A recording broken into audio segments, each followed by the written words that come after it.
दान बहादुर जी, केजीएमयू में जो है वहाँ की जो 18 मेस हैं उसमें नॉनवेज और अंडे को पकाने को लेकर प्रतिबंध लगा दिया गया है। तो इसको लेकर के आपके क्या विचार? देखिए, भारतीय जनता पार्टी हमेशा मन की बात करती है और मन विधान की बात करती है, वो संविधान नहीं मानती है। देश के संविधान में जब ये सबको अपने धर्म को मानने का, खान पान का, रहन सहन का, वेशभूषा का अधिकार प्राप्त है तो जनता से स्वतंत्रता से रह सकते हैं।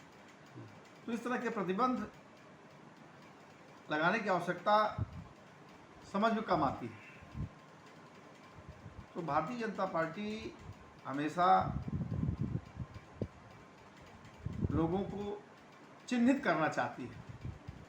ये जो उनके चिन्हित करने की मंशा है, इस मंशा में प्रश्न खड़ा होता है कि जब सब की अपनी पहचान है तो अपने तरीके से मिलजुल कर के लोग रह रहे हैं। तो आप देखिए कि भारत जैसा देश बहुसंस्कृति वाला देश है, बहुभाषी देश है, तरह तरह से लोग रहते हैं, लेकिन एक दूसरे से मिलजुल कर के रहते हैं। और जब से यह सरकार केंद्र में आई है या प्रदेश में, इस दौरान इनके भाषणों से, इनके नेताओं के भाषणों में और इनके क्रियाकलाप में ऐसी गतिविधि नज़र आती है जो कहीं न कहीं किसी समुदाय विशेष को आहत करती है। दान बहादुर जी, राज्यपाल महोदया के निरीक्षण के पश्चात ये निर्देश जारी किए गए कि वहाँ पे जब उन्होंने निरीक्षण किया उसका स्थल का, तो वहाँ पे साफ़ सफाई की कमी थी, साथ साथ जो मसाले थे वो एक्सपायरी मिले, तो उसको लेकर के ये डिसीजन पास किया गया। तो इसमें आपको क्या प्रॉब्लम है? नहीं, कोई प्रॉब्लम नहीं है। स्वच्छ खाना मिलना चाहिए, स्वास्थ्यवर्धक खाना मिलना चाहिए, तो बहुत अच्छी बात है। यदि मसाले एक्सपायरी थे या साफ़ सफाई कम थी तो इसकी तो व्यवस्था होनी चाहिए। आखिर बंगाल में भारतीय जनता पार्टी के लोग जा करके किस तरह से चुनाव के दौरान आपने देखा है कि सर्वाहारी बन गए थे। ये बंगाल में चुनाव जब आता है तो सर्वाहारी बन जाते हैं और उत्तर प्रदेश में इस तरह का बर्ताव करते हैं कि साहब ये नहीं खाना है, ये नहीं पीना है, ये नहीं बनना है, ये यहाँ उठना है, वहाँ बैठना है। मतलब आपका कहने का मतलब कि पार्टी की जो सेलेक्टिव अप्रोच है कि जहाँ पे जो चीज़ सूट करती है उसके अकॉर्डिंग वो वहाँ पे। भारतीय जनता पार्टी इन्हीं अपने अपने अलग एजेंडे को लेकर के पूरे देश में एक दूसरे को बांटने का, एक दूसरे से दूर रहने का, कुल मिलाकर के आपस में जो आपसी सौहार्द था, आपसी एकता थी, उसको विभाजित करने का प्रयास कर रही है। लेकिन छात्रों को जो है वहाँ से बाहर से उसको मंगवाने की, नॉन वेज को मंगवा कर खा सकते हैं वो, और बाहर के मार्केट में जाकर भी खा सकते हैं, उसको लेकर कोई प्रतिबंध नहीं है। तो एक ऑप्शन तो दिया ही गया है छात्रों को। ठीक है, ये छात्रों का मामला है, वो छात्र क्या करते हैं, कैसे करते हैं, लेकिन इस तरह के आदेश जारी करना ही हम समझते हैं कि उचित प्रतीत नहीं होता है। और अगर कहीं गंदगी है, गंदगी तो शाकाहार में भी हो सकती है, आलू सड़ी हो सकती है, प्याज सड़ा हो सकता है, सब्जी सड़ी हो सकती है। तो साफ़ सफाई, स्वास्थ्यवर्धक चीज़ें मिले लोगों को, इसकी तो प्राथमिकता हर जगह होनी चाहिए। मतलब खाने की थाली को लेकर भी कहीं ना कहीं राजनीति की जा रही है आपके कहने में। अपना परिचित है। दान बहादुर सिंह, प्रवक्ता, समाजवादी पार्टी। दान बहादुर जी, केजीएमयू में जो है वहाँ की जो 18 मेस हैं उसमें नॉनवेज और अंडे को पकाने को लेकर प्रतिबंध लगा दिया गया है। तो इसको लेकर के आपके क्या विचार? देखिए, भारतीय जनता पार्टी हमेशा मन की बात करती है और मन विधान की बात करती है, वो संविधान नहीं मानती है। देश के संविधान में जब ये सबको अपने धर्म को मानने का, खान पान का, रहन सहन का, वेशभूषा का अधिकार प्राप्त है तो जनता से स्वतंत्रता से रह सकते हैं। तो इस तरह के प्रतिबंध लगाने की आवश्यकता समझ में कम आती है। तो भारतीय जनता पार्टी हमेशा लोगों को चिन्हित करना चाहती है। ये जो उनके चिन्हित करने की मंशा है, इस मंशा में प्रश्न खड़ा होता है कि जब सब की अपनी पहचान है तो अपने तरीके से मिलजुल कर के लोग रह रहे हैं। तो आप देखिए कि भारत जैसा देश बहुसंस्कृति वाला देश है, बहुभाषी देश है, तरह तरह से लोग रहते हैं, लेकिन एक दूसरे से मिलजुल कर के रहते हैं। और जब से यह सरकार केंद्र में आई है या प्रदेश में, इस दौरान इनके भाषणों से, इनके नेताओं के भाषणों में और इनके क्रियाकलाप में ऐसी गतिविधि नज़र आती है जो कहीं न कहीं किसी समुदाय विशेष को आहत करती है।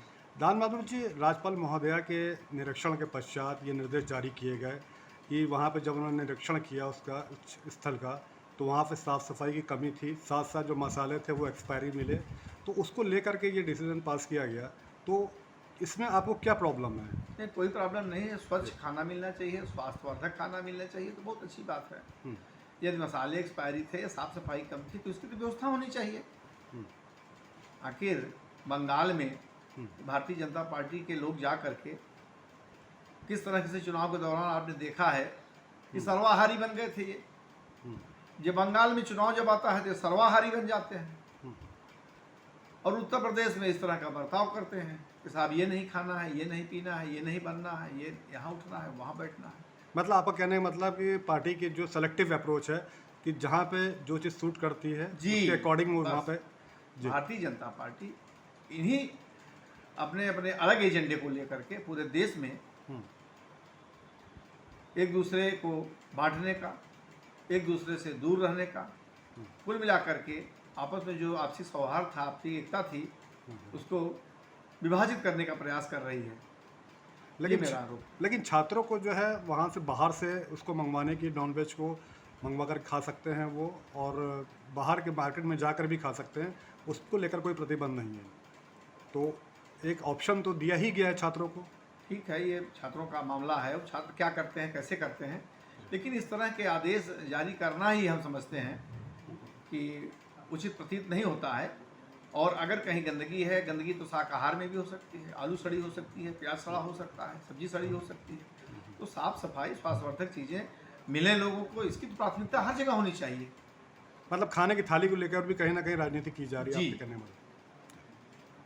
अपना परिचित है। दान बहादुर सिंह, प्रवक्ता समाजवादी पार्टी। मैस का जो खाना है उसमें से अंडे को और नॉनवेज को हटा दिया गया, तो इसके पीछे क्या रीज़न है? देखिए, तमाम ऐसी सर्वे की रिपोर्टें आई हैं कि जो मांसाहारी भोजन है वो मनुष्य के लिए नहीं है। और अस्पताल हो, चिकित्सालय हो, मेडिकल कॉलेज हो, आदमी यहाँ इस अपेक्षा जाता है कि मेरी अंदर जो बीमारी है वो ठीक हो जाए। अब नॉनवेज और इन सब चीज़ों को खाने के बाद बीमारी ठीक होने के बजाय और परेशान होने लगे मरीज, तो निश्चित रूप से बहुत सारे इसमें अनुसंधान किए गए होंगे कि इस नॉनवेज के खाने से मनुष्य के शरीर पर विपरीत प्रभाव पड़ता है। तो इसलिए सरकार ने निर्णय लिया है, स्वागत योग्य निर्णय है। और भारत का जो स्वभाव है, भारत का जो चरित्र है और भारत का जो व्यक्तित्व है, भारत का खान पान, रहन सहन, ये पूरी तरीके से प्रकृति संबंध है।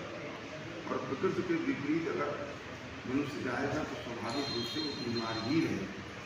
और इसलिए इसमें जो है और तो विपक्षी पार्टी में ये भी कहना है कि जब वेस्ट बंगाल के इलेक्शन हुए तो जो भाजपा के बड़े बड़े नेता थे वहाँ पर जाके वो 10 साल के मछली का सेवन कर रहे थे। तो जब मछली का सेवन वो भी नॉन वेज वहाँ कर सकते हैं, तो अब यूपी में जब इलेक्शन आने वाले हैं तो वहाँ पे इस तरीके से अंडा और उसको किसी की थाली को किस तरीके से कंट्रोल किया जाएगा, ये थोड़ा कहाँ तक उचित आता है? देखिए, मैं उत्तर प्रदेश के परिप्रेक्ष्य में ही नहीं, पूरे भारत के परिप्रेक्ष्य में इस बात को मैं कह रहा हूँ कि भारत का जो स्वभाव है, भारत का जो व्यक्तित्व है, भारत का जो व्यवहार है, वो प्रकृति संबंध, यानी प्रकृति का संरक्षण करते हुए अपने जीवन का यापन करना। तो निश्चित रूप से मनुष्य के लिए मांसाहारी भोजन नहीं बना है।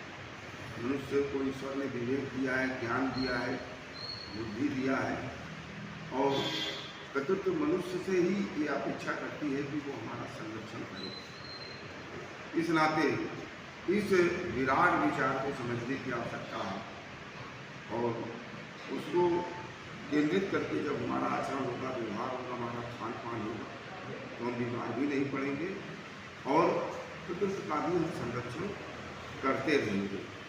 और मैंने कहा ना कि बहुत सारे आजकल ये अंडा वगैरह जो ये सब फार्म हाउस में बनते हैं, इसमें अनेक प्रकार की विसंगतियाँ हैं और जिस प्रकार से मांसाहारी भोजन में जो मरे हुए जानवरों को भी परोस देने की सेहत के लिए कहीं कहीं न कहीं हानिकारक है। और इसीलिए सरकार ने महसूस किया कि लोग अस्पताल में जाते हैं उपचार कराने के लिए, बीमारी को दूर भगाने के लिए, और नॉनवेज रहेगा तो उससे कहीं न कहीं एक विपरीत प्रभाव पड़ेगा। इसको देखते हुए इसमें किसी प्रकार का कोई राजनीतिक एजेंडा नहीं है, लेकिन जो भारत का चरित्र है, भारत का स्वभाव है, भारत का खान पान, भारत का रहन सहन है, वो प्रकृति सम्मत है। उसके पीछे ये भी हो सकता है कि लोग जागरूक हों और मांसाहार से दूर हो, शाकाहारी चीज़ों का निर्भर हो। शाकाहारी चीज़ें तो बहुत ही ताकतवर और स्फूर्त क्योंकि वो प्रकृति सम्मत है।